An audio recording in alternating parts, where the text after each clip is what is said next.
Total internal reflection पर एक simple problem solve करते हैं। फर्स्ट ऑफ ऑल हम देखेंगे कि टोटल इंटरनल रिफ्लेक्शन क्या है, उसको रिवाइज करते हैं क्विकली, और फिर इस पर एक शॉर्ट प्रॉब्लम सॉल्व करेंगे। फर्स्ट ऑफ ऑल देखें, अगर हम दो मीडियम्स कंसिडर कर लें, दो मीडियम्स, एक मीडियम यहाँ पर हम एयर कंसिडर कर लेते हैं, एयर, ये आप सरफेस ले लें, इन दोनों मीडियम्स के दरमियान जो बाउंड्री है सरफेस कंसिडर कर ले, ऊपर एयर है, नीचे आप ले ले let is water, for example this is water. अब यहां पर फॉर एग्जांपल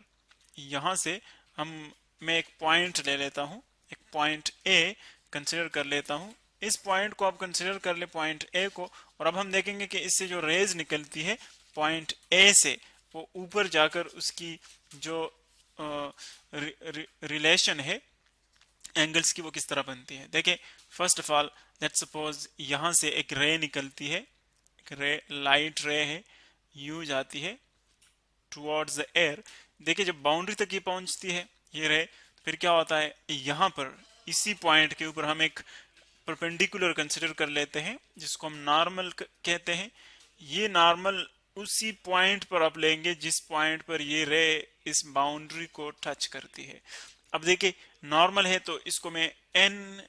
एन डैश से रिप्रेजेंट करता हूँ, एक एंड इसका एन है, दूसरा एन डैश है। और हम जानते हैं कि जब हम डेंसर मीडियम से जाते हैं, देखिए वाटर क्या है, वाटर एक्चुअली डेंसर मीडियम है, और एयर क्या है, वो है रेयर मीडियम। एयर हमारे पास है रेयर मीडियम। तो जब डेंसर से लाइट रेयर में जाती है, सो वो away from the normal bend हो जाती है, यानी अपना डायरेक्शन चेंज कर लेती है इस तरह। देखिए, इसका एक्चुअल डायरेक्शन जो है इस रे का वो ये है एक्चुअल, अगर हम इसको स्ट्रेट ले जाएं तो एक्चुअल डायरेक्शन इसका ये है, लेकिन जब वो एयर में जाती है, एयर में एंटर होती है, सो उसकी डायरेक्शन चेंज हो जाती है, और इसकी जो एक्चुअल डायरेक्शन है अब हमारे पास एयर में, यानी जो रे है वो इस डायरेक्शन में मूव करेगी। तो देखिए, दो एंगल्स हमारे पास बनते हैं, एक ये एंगल नॉर्मल के साथ इंसिडेंट रे, इसको हम थीटा आई कहते हैं, एंगल ऑफ इंसिडेंस, और दूसरा है एंगल ऑफ रिफ्रैक्शन, ये वाली जो ये एक्चुअल रे बनाती है, और इसको हम क्या कहते हैं, थीटा आर, थीटा आर। इसी तरह अगर हम इंसिडेंस एंगल को थोड़ा सा बढ़ाएं, यानी इसको इंक्रीज कर रहे, देखें फॉर एग्जांपल मैं इस रे को यू ले जाता हूं, देखिए इंसिडेंस एंगल मैंने थोड़ी सी इंक्रीज कर दी, इंसिडेंस रे ये जो एंगल है, अब यहां पर रे मैंने दूसरी रे कंसीडर कर ली, वो यहां पर आकर स्ट्राइक करती है, तो हम इसी पॉइंट पर क्या कंसीडर करेंगे, नॉर्मल। जिस तरह के पहले फिगर में हमने देखा, पहले रे के लिए जिस पॉइंट पर इस रे ने स्ट्राइक किया उसी पॉइंट पर हमने नॉर्मल लिया, तो यहां पर भी आप नॉर्मल कंसीडर कर ले। नॉर्मल जस्ट हम एंगल की कैलकुलेशंस के लिए लेते हैं, क्योंकि यहां पर भी दो एंगल्स बनेंगे। सो देखिए, यहां पर एंगल ऑफ इंसिडेंस जो है वो थोड़ा हमने इंक्रीज कर दिया, यहां पर एंगल आप देखें ये वाला और ये वाला कंपेयर कर ले, सो थीटा आई जो है वो थोड़ा सा हमने उसको इंक्रीज कर लिया। सो जब आप थीटा आई को इंक्रीज कर ले हैं, सो थीटा आर भी इंक्रीज होती है। देखिए, उसकी जो डायरेक्शन है रिफ्रैक्टेड रे की, रिफ्रैक्टेड रे की जो डायरेक्शन है वो देखिए यू इस तरफ बेंड हो जाएगी। तो हमने देखा कि अगर हम इस एंगल को बढ़ाएं तो देखिए ये एंगल भी इंक्रीज हो जाती है, और इसको हम क्या कहते हैं, थीटा आर, रिफ्रैक्टेड एंगल। इसी तरह अगर मैं थोड़ा सा इसको और भी इंक्रीज कर लूं, इसी एंगल को मैं स्लाइटली और भी इंक्रीज कर लेता हूं, यानी जो हमने इंसिडेंस एंगल कंसिडर किया हुआ है मैं इसको थोड़ा सा और इंक्रीज कर लेता हूं, यानी जो रे है इसको आप इस जानिब कंसिडर कर ले, इस पॉइंट पर फॉर एग्जांपल ये स्ट्राइक करती है। देखिए, जब इस पॉइंट पर स्ट्राइक करेगी तो फिर हम नॉर्मल यहां पर लेंगे, क्योंकि यहां पर अब हमारे पास एंगल बनेगी। सो हम उन एंगल्स की जो कैलकुलेशन है उसके लिए नॉर्मल कंसिडर करते हैं, जिसके साथ ये एंगल बनाते हैं। सो देखिए, अब हमने थीटा आई जो है उसको और भी इंक्रीज कर दिया, theta I angle of incidence. तो आप देखेंगे कि थीटा आर भी इंक्रीज हो जाएगी, और हम देखते हैं कि एक खास पॉइंट ऐसा आ जाएगा, एक स्पेसिफिक पॉइंट, कि हम जब इसको इंक्रीज करते हैं, देखिए यहां पर ये आप इसको 1 कंसिडर कर लें, इसको हमने 2 कंसिडर किया हुआ, एंगल ऑफ इंसिडेंस हमने इंक्रीज किया, इसको 3 कंसिडर कर ले, और भी इंक्रीज कर लिया। तो जैसे जैसे हम इसको इंक्रीज करेंगे एक पॉइंट ऐसा आएगा कि जो रिफ्रैक्टेड रे है वो बिल्कुल इस सरफेस के पैरेलल इस तरह बेंड हो जाएगी, यूं। तो जब बिल्कुल इसके पैरेलल बेंड हो जाएगी तो उस पॉइंट पर हम देखेंगे कि इस रिफ्रैक्टेड रे और इस नॉर्मल के दरमियान एंगल कितना होगा, 90, क्योंकि नॉर्मल जो है वो एक्चुअली सरफेस के लिए परपेंडिकुलर है और अब जो रे यहाँ पर रिफ्रैक्ट हो रही है वो भी सरफेस के अलोंग जा रही है,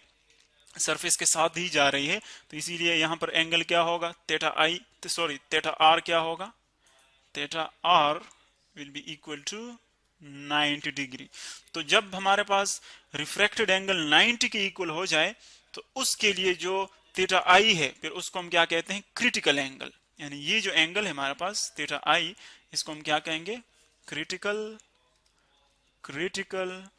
एंगल। यानी हम यू डिफाइन कर सकते हैं कि वो एंगल जिसके लिए रिफ्रैक्टेड एंगल 90 हो जाए तो उस इंसिडेंस एंगल को हम कहेंगे क्रिटिकल एंगल। और जब हम मैथमेटिकल एक्सप्रेशंस देखते हैं तो हमारे पास एक बहुत सिंपल रिलेशन है दोनों के दरमियान, जो हमारे पास क्रिटिकल एंगल है और refractive index total internal reflection में उनके दरमियान एक सिंपल रिलेशन है जिसको हम यूं लिखते हैं, refractive index is equal to 1 over sine of critical angle. यहाँ पर चूंकि साइन के साथ हम एंगल लेते हैं और यहाँ पर क्रिटिकल एंगल है हमारे पास, तो इसको हम C से डिनोट करते हैं। यानी 1 over sine of critical angle अगर हम ले लें तो वो किसके इक्वल है, रिफ्रैक्टिव इंडेक्स के इक्वल है। तो देखें अगर हमें रिफ्रैक्टिव इंडेक्स गिवन हो तो हम ये एंगल फाइंड कर सकते हैं, और अगर ये एंगल हमें गिवन हो तो फिर उससे हम रिफ्रैक्टिव इंडेक्स फाइंड कर सकते हैं। यानी अगर हम स्टेटमेंट को देखें, a prism is made of glass, एक प्रिज्म हमें गिवन है जो कि ग्लास से बनाया हुआ है, ऑफ रिफ्रैक्टिव इंडेक्स 1.5, जो इसका रिफ्रैक्टिव इंडेक्स हमें गिवन है वो कितना है, 1.5। Determine the critical angle of the glass, आपने इस ग्लास का क्रिटिकल एंगल फाइंड करना है, क्रिटिकल एंगल आपने फाइंड करना है। यानी इस ग्लास का एंगल कितना होगा, एंगल ऑफ इंसिडेंस के उसके लिए रिफ्रैक्टेड एंगल 90 हो जाए, उसकी वैल्यू हमने फाइंड करनी है। तो अगर आप इसी इक्वेशन को देखें, बहुत सिंपल इक्वेशन है, जस्ट इसमें हमने एक वैल्यू पुट करनी है। अगर हमने ये टर्म फाइंड करना है तो देखिए इन दोनों को आप रिप्लेस कर सकते हैं, इसको सिंपली यहां पर ले जाएं, इसको यहां पर ले आए, तो हमारे पास ये बन जाएगा 1 ओवर साइन C, यानी sine of critical angle is equal to 1 over n। अब इसमें जस्ट आप n की वैल्यू पुट कर ले, 1 ओवर n की वैल्यू हमारे पास है 1.5, सो ये बन जाएगा 1.5। अब अगर आप 1 को डिवाइड कर ले 1.5 पे तो क्या आता है, 1 को डिवाइड कर ले 1 डिवाइडेड बाय 1.5, इससे क्या आता है, इससे आता है 0.66। यहां पर मैं लिखता हूं sine C is equal to 0.66। अब चूंकि हमने C फाइंड करना है तो हम क्या करेंगे, इस साइन को हम बोथ साइड्स डिवाइड भी कर सकते हैं या आप डायरेक्टली इसको यहां पर जो है वो